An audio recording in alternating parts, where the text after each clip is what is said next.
ఏదైతే అనుకున్నారో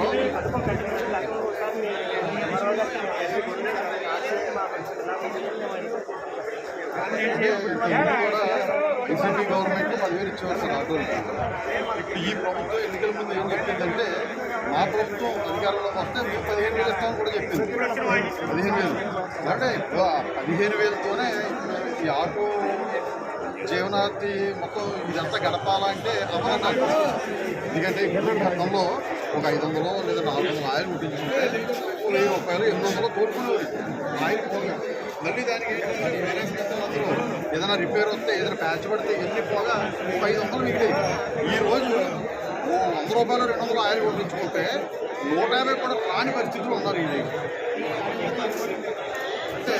అంటే ఇంకా ఒక 2-3 నెలల దాకా వీళ్ళు పర్లేదు, కానీ 2-3 నెలల లోపల ప్రభుత్వం స్పందించకుండా ఏ విధమైనటువంటి వీళ్ళకి ఫెసిలిటీస్ కల్పించకుండా ఉంటే మాత్రం రోడ్డు మీద పడిపోతారు కుటుంబాలండి. ఇంకా అడుక్కున్న వాడికి ఆటో వాడికి తేడా ఉంటుంది. ఇదైతే వాస్తవం.